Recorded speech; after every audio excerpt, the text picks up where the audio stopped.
Oke, bismillahirrahmanirrahim. Assalamualaikum warahmatullahi wabarakatuh. Di video pada materi kali ini, manajemen strategik, saya akan membahas sedikit saja sebenarnya singkat mengenai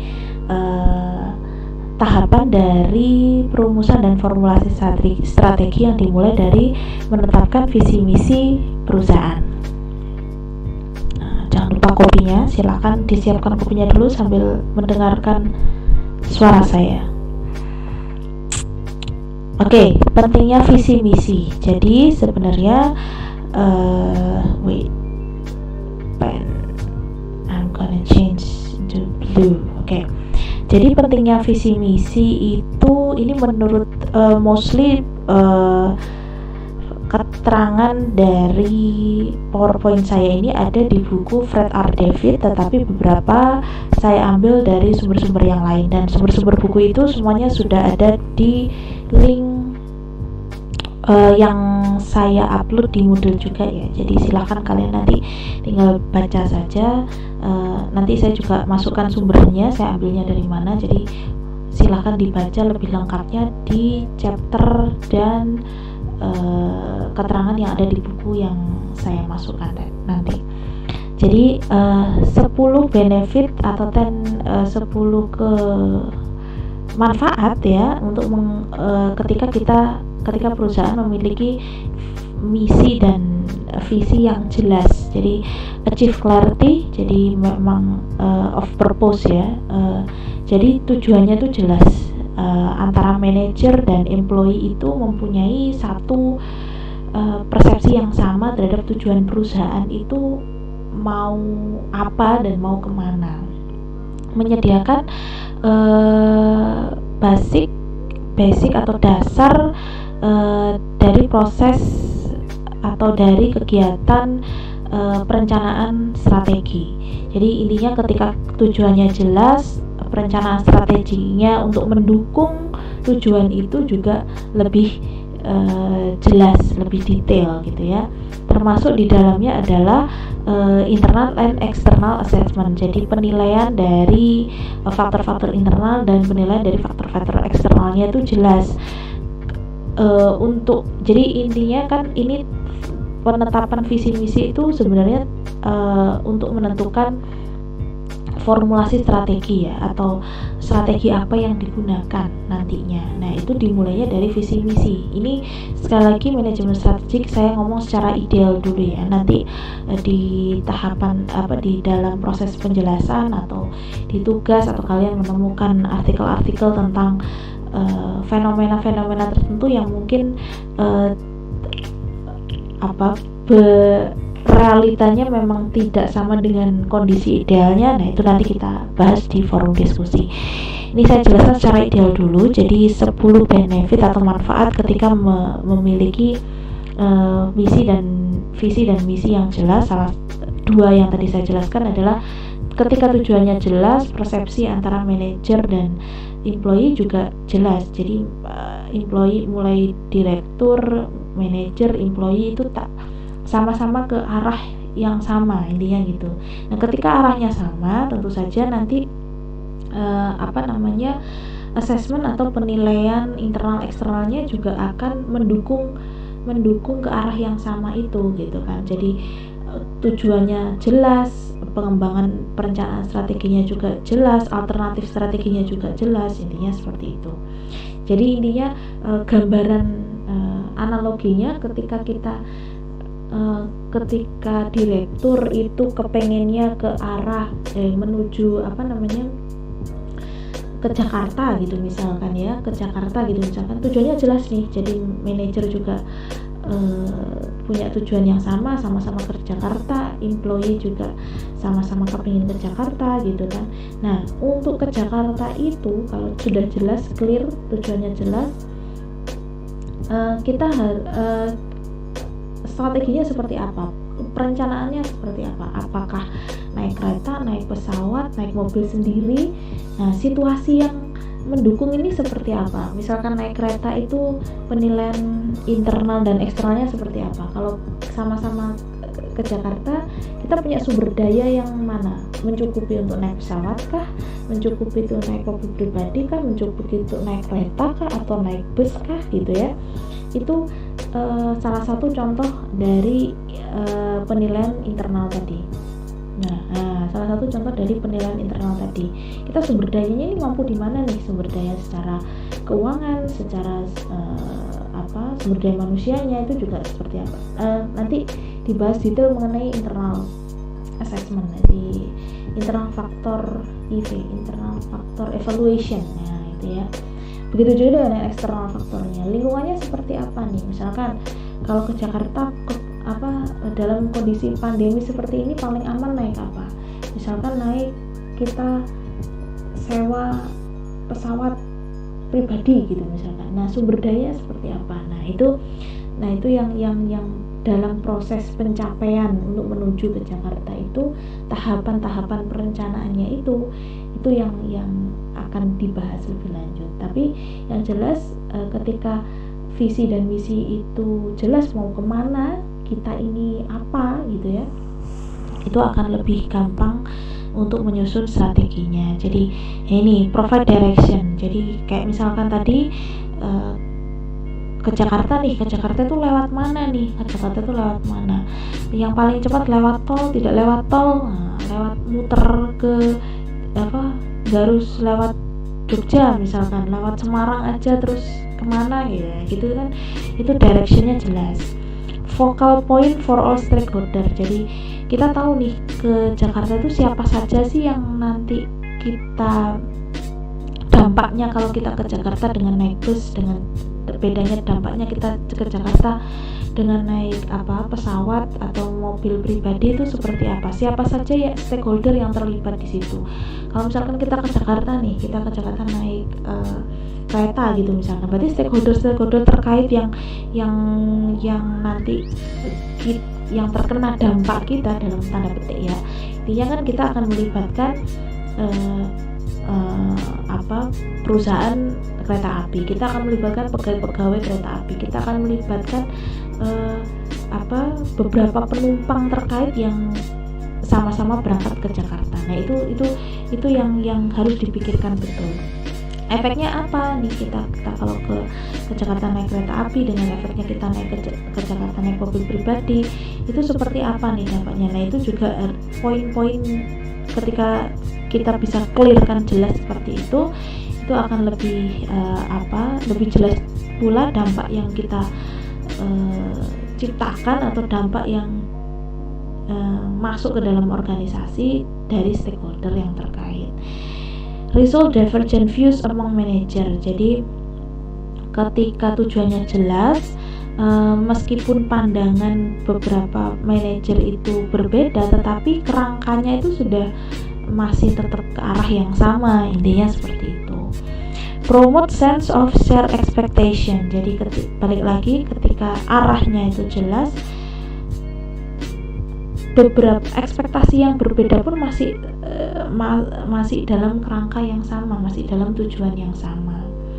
Sense of worth of intent to all stakeholder. Jadi sekali lagi seperti itu. Kalau misalkan kita arahnya jelas ke Jakarta naik kereta, itu semuanya punya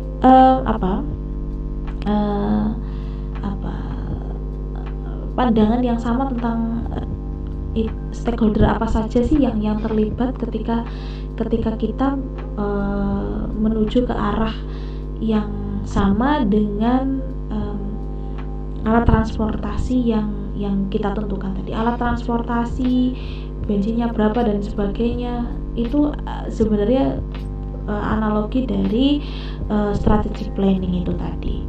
Project and organized motivated organization worthy of support. Jadi memang kalau tujuannya jelas, kita mengeluarkan investment pun terorganize gitu, karena perencanaannya jelas, organisasinya juga satu tujuan gitu kan. Jadi kalau satu tujuan, support dan investmentnya pun juga akan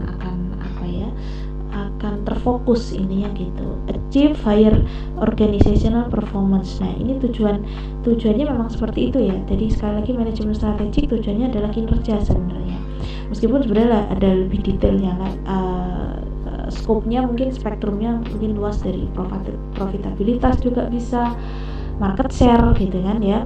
Yang paling umum targetnya adalah keunggulan kompetitif gitu.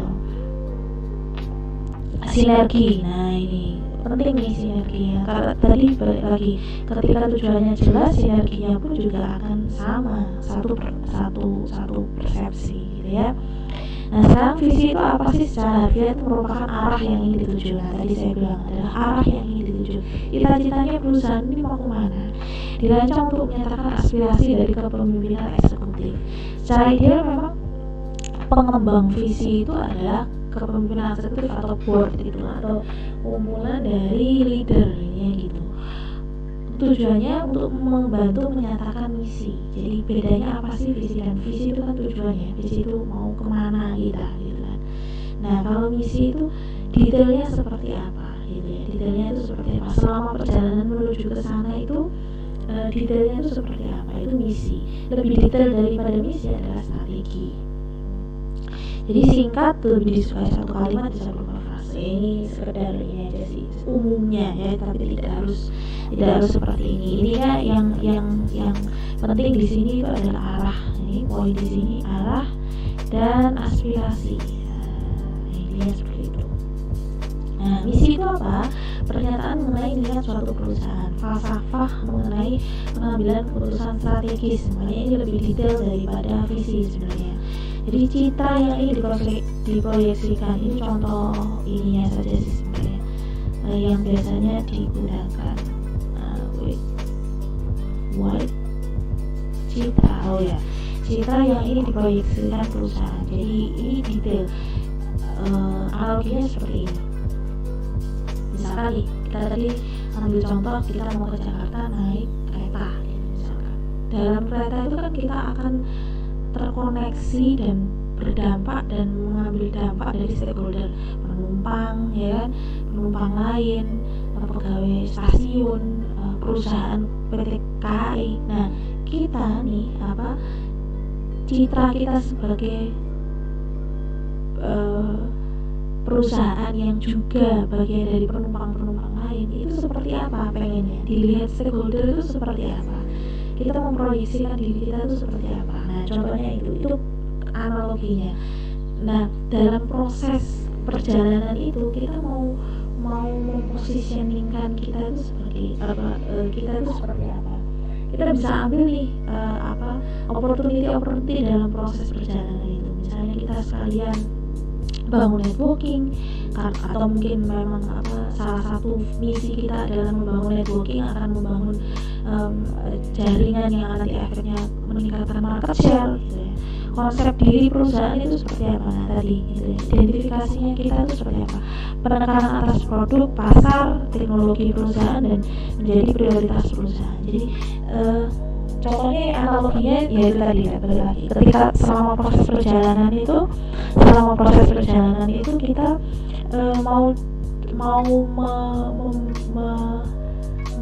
pencitraannya itu seperti apa.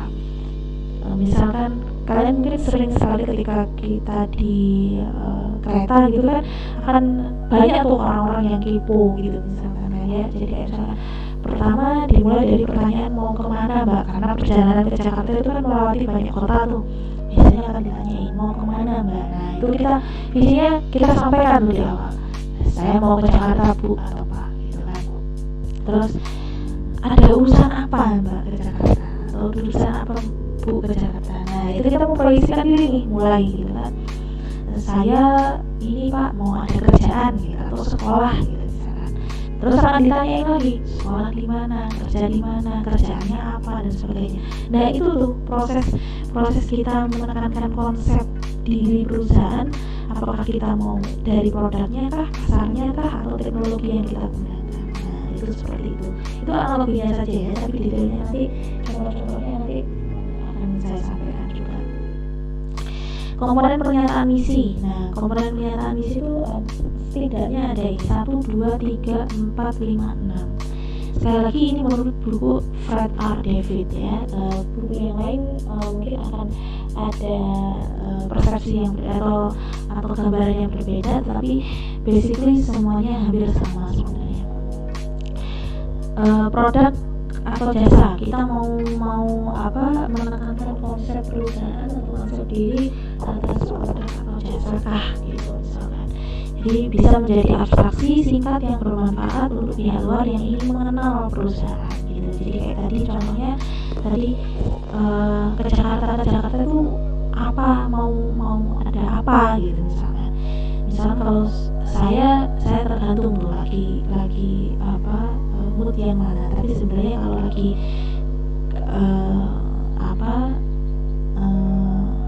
mood yang bagus gitu biasanya saya menyampaikan dengan clear. Jadi kayak misalkan saya bekerja dan saya juga sekolah gitu misalkan. Nah itu bisa jadi ini how we want others to know us. Jadi bagaimana kita mau dikenal gitu. Terus tujuan perusahaan itu seperti apa? Sebentar ya, saya hapus dulu ini. Oke. Nah, tujuan perusahaan, kelangsungan bisnis, pertumbuhan dan profitabilitas kita. Setelah kita dikenal seperti apa, kita pengen membuat pencitraan tujuan kita itu seperti apa sih gitu. Kemampuan kita itu seperti apa? Kayak misalkan tadi nih, kerja ada kerjaan Bu atau Pak gitu kan, pasti akan ditanyain lebih lanjut itu kerjanya apa gitu. Akhirnya kita akan menjawab menjawab lebih lanjut kayak misalkan saya sistem analis Bu gitu misalkan. Akan ditanyain lagi tuh sistem analis itu apa, kerjaannya gimana, di perusahaan apa, siapa kliennya, begitu terus. Nah itu tuh yang kita perlu gambarkan dalam proses perjalanan kita ke Jakarta. Tentang falsafah perusahaan, jadi mencerminkan keyakinan, nilai, aspirasi, value ya. Konsep diri perusahaan, evaluasi realistis kelemahan dan kekuatan perusahaan. Jadi kelemahan dan kekuatan kita bisa tampilkan di pernyataan misi. Citra publiknya itu seperti apa, ekspektasi publik yang ingin kita cover, kita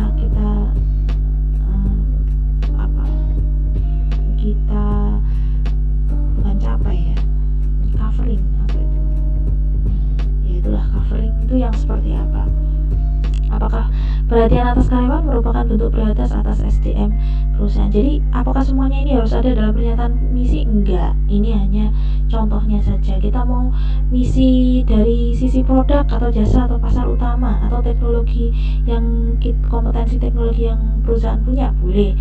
Mengenai tujuan perusahaan, misalkan kelangsungan bisnisnya, pengen profitabilitas berapa pada target berapa, nah itu juga bisa jadi salah satu acuan dari misi. Tentang falsafah perusahaan, tentang konsep diri, citra publik, perhatian atas karyawan, misalkan kita fokusnya lebih ke karyawan, itu bisa juga dijadikan pernyataan misi. Jadi tidak harus semua komponen ini ada, hanya biasanya pernyataan misi itu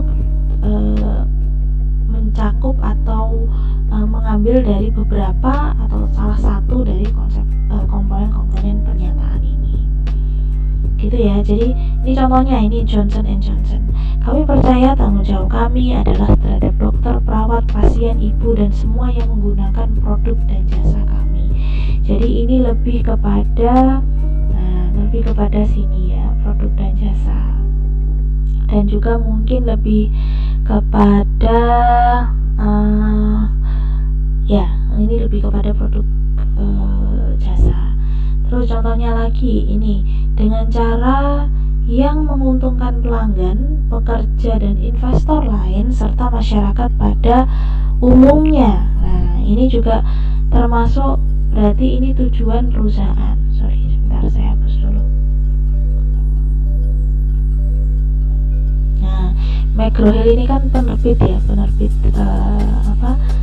buku ya, yang banyak kita pakai sebenarnya bukunya. Menguntungkan pelanggan, dengan cara menguntungkan pelanggan, pekerja dan investor lain serta masyarakat pada umumnya. Nah, berarti ini terkait dengan Contohnya adalah tujuan perusahaan, jadi kelangsungan bisnis, pertumbuhannya, dan profitabilitasnya. Terus ada contoh lain sebenarnya. Next. Nah ini Kellogg's, kepemimpinan kelas dunia kami ditujukan pada filosofi manajemen yang mengutamakan manusia di atas keuntungan. Wah, ini sekali ya, falsafah dan konsep dirinya ini sangat clear sekali. Jadi tidak semuanya harus ada ya komponen-komponen ini. Kita pilih salah satu atau beberapa yang memang cocok dengan tujuan perusahaan tadi, visi perusahaan. Jadi contoh misi yang terkait dengan komponen-komponen tadi, yang terkait sama customer. Nih, contohnya our customer are outdoor enthusiast seeking fishing excitement and adventure. Jadi ini contoh produk hobi memancing kayaknya ya. Jadi pernyataan misinya dia itu memfokuskan kepada customer atau fokusnya kepada product and service. Ini we provide fast clean boats, all the bait and tackle needed, bla bla bla. Memfokuskan pada market our fleet fast, bla bla bla. Ini juga teknologi, survival and growth. Contoh-contohnya banyak. Jadi mana yang komponen yang dia ingin tekankan, yaitu yang bisa dia pakai untuk menjadi pernyataan misi. Jadi tapi sekali lagi harus align atau sesuai dengan visinya ya. Jadi nggak boleh terpisah-pisah tuh. Nah, siapa yang bertanggung jawab menyusun visi dan misi? Tentu saja board ya, board of directors, atau bahkan perwakilan pemegang saham. Jadi memang saling berkolaborasi lah intinya. Tanggung jawabnya apa sih? Menetapkan dan memperbarui visi misi, memilih eksekutif puncak, menetapkan besaran dan sebagainya, menentukan jumlah waktu pembayaran dividen. Ini contoh tanggung jawab board of directors selain menyusun visi misi ya, menetapkan tujuan perusahaan dan memutuskan sebenarnya mengamankan ketaatan perusahaan terhadap hukum dan etika, memastikan memonitor. Nah itu tujuannya. Tanggung jawabnya board of director. Terus, nah ini tambahan ya, selain bukunya Fred R. David ada di The Clover. Jadi pada dasarnya pengembangan dan implementasi strategi visioner itu membutuhkan keragaman.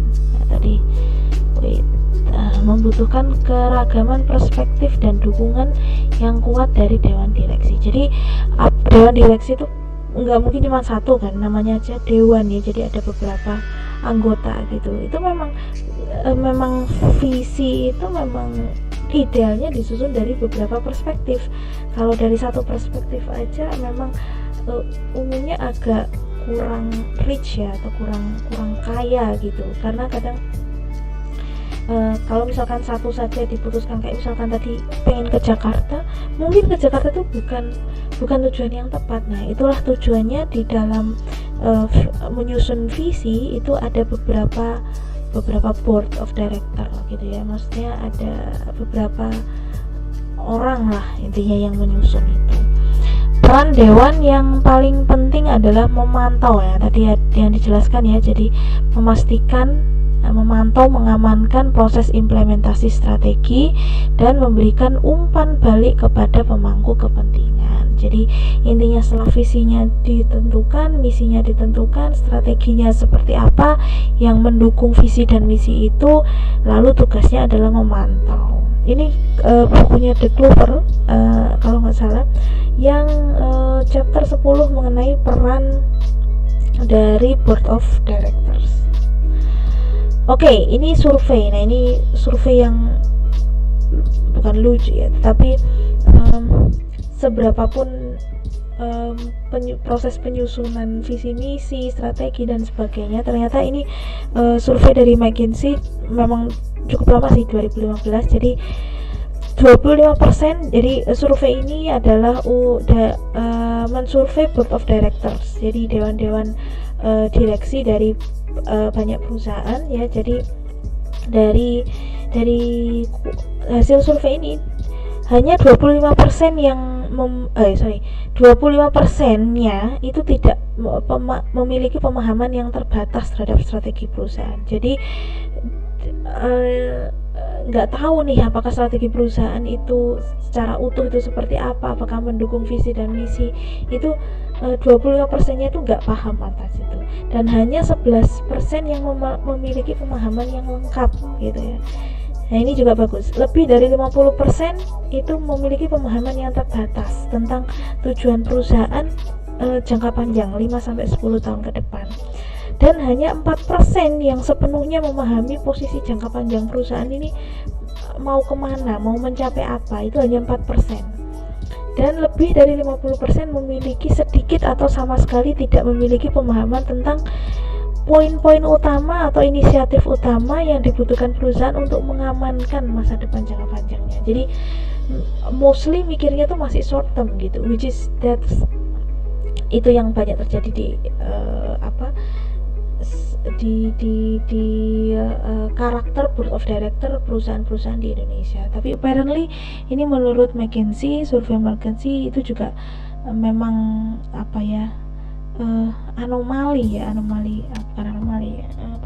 surveinya memang seperti itu. Jadi idealnya, sekali lagi yang tadi saya sampaikan adalah idealnya menyusun visi misi, strategi dan sebagainya itu memang harus dalam proses yang melibatkan board of director secara utuh gitu ya.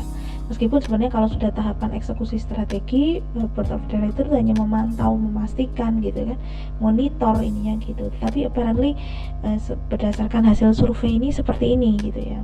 Nah, itu nanti bisa kalian jadikan topik di skripsi juga boleh, silakan. Nah, ini integrated relation among vision, mission, strategi, objektif, dan key performance. Jadi ini urutan sebenarnya ya. Jadi ini ditentukan dulu, terus habis gitu ini ditentukan, baru KPI-nya ditentukan. Jadi vision and mission harus jelas dulu. Tadi yang seperti menurut Fred R. David ini, kalau nggak salah bukunya siapa saya lupa, nanti ada di buku yang di link saya bagi di Moodle juga. Ini salah satu dari beberapa buku itu. Jadi setiap materi saya pasti ambilnya dari beberapa buku itu, materi yang terkait ya. Jadi a statement of the company's purpose, goals and values. A statement outline the tools. Ya, ini toolsnya itu juga termasuk vision and mission. Jadi kayak tadi tuh, misalkan saya analogikan, kamu ke Jakarta, toolsnya itu kita mau pakai apa nih, mau pakai pesawat kah, bis kah, mobil pribadi kah, dan sebagainya. The values will demonstrate the core ideology and behavior. Jadi kalau kita mau pakai pesawat itu perilaku yang seperti apa sih yang bisa mendukung itu selama proses perjalanan gitu ya. Itu yang biasanya juga didefinisikan atau dirancang oleh perusahaan untuk mendukung visi dan misi itu. Should be adapted as the organization evolve. Jadi tetap harus meskipun umumnya visi misi itu disusun untuk 5 tahun sekali, tetapi tetap harus ada berubah. Jadi kayak misalkan 5 tahun berhasil, terus ya nggak perlu berubah nih visi misinya, ya mungkin tidak perlu berubah, tetapi tetap perlu di review ya, karena harus beradaptasi dengan perkembangan bisnis industri juga. Ketika ini jelas, baru disusun objektifnya. Jadi tujuan lebih detailnya itu seperti apa. Jadi lebih provide quantitative numbers ya. Jadi kayak misalkan tujuannya misinya tadi kayak misalkan kayak kalau Johnson & Johnson adalah untuk kepentingan stakeholder. Nah, kita bisa memenuhi kepentingan stakeholder itu kalau dikuantitatifkan itu yang seperti apa. Misalkan nih stakeholder yang kita fokuskan, misalkan kalau Johnson & Johnson tadi kan lebih ke dokter gitu ya misalkan. Nah, kita tuh bisa membantu aktivitas dokter itu seberapa gitu. Kayak misalkan dokter anak gitu, misalkan kita fokuskan ke kita tuh bisa membantu mereka untuk mencapai misalkan satisfaction dari para pasien gitu misalkan. Nah itu satisfaction rate-nya tuh berapa, area mana yang mau kita bantu. Nah itu di objektif. Jadi bentuknya idealnya adalah bentuknya quantitative numbers. Terus nah baru ketika ini quantitative number ini didetailkan lagi bentuknya KPI. KPI ini lebih kepada detail sudah ke eksekutornya, bisa dari employee masing-masing, divisi masing-masing gitu ya. Itu lebih detail daripada objektif. Tapi nah ini nih ada yang penting nih di sini. Jadi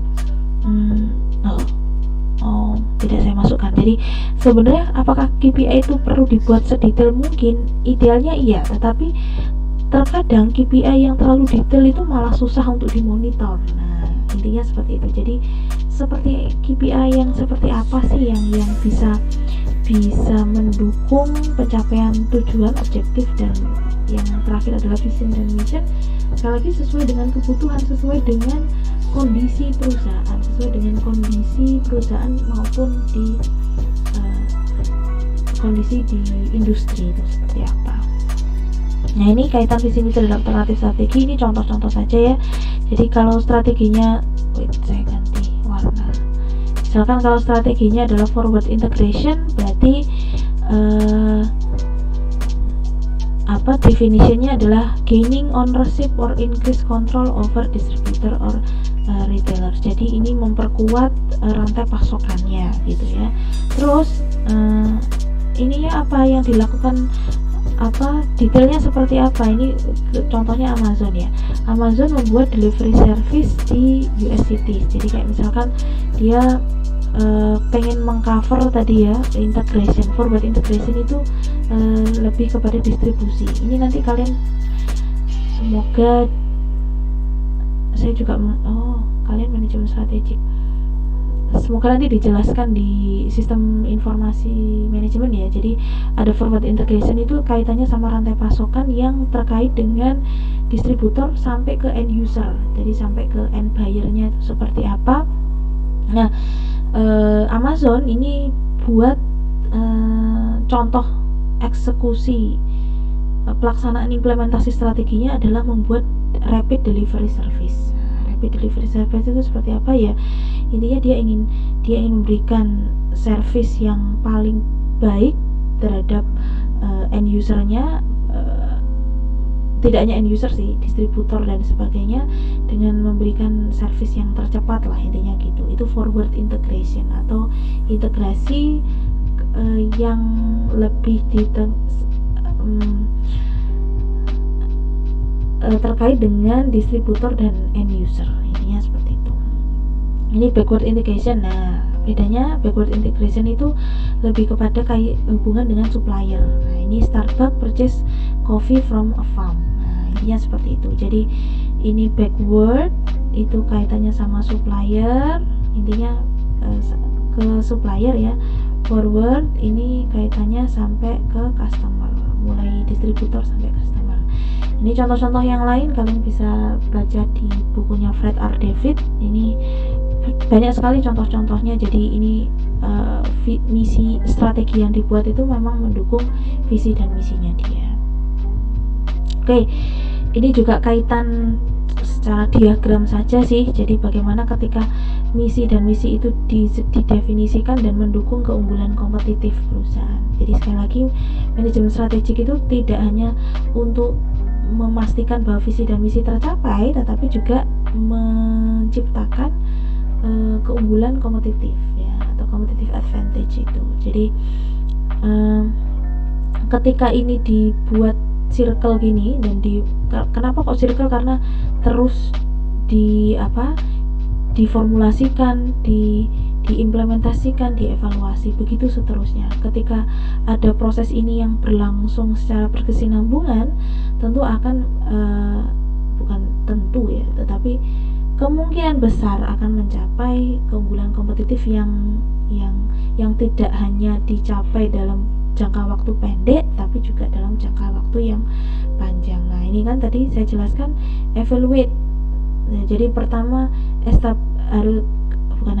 lebih baik ada clear visi dan misinya, membuat strategi yang mendukung visi dan misi, strateginya diimplementasikan, dievaluasi, begitu seterusnya. Setelah dievaluasi, bahan evaluasi ini menjadi bahan review visi misi, begitu seterusnya. Jadi tujuannya sekali lagi adalah gain and sustain, jadi tidak hanya gain tetapi juga sustain, jadi tidak hanya mencapai keunggulan kompetitif tapi juga mempertahankan keunggulan kompetitif. Kalau keunggulan kompetitif tercapai, masalah profitabilitas,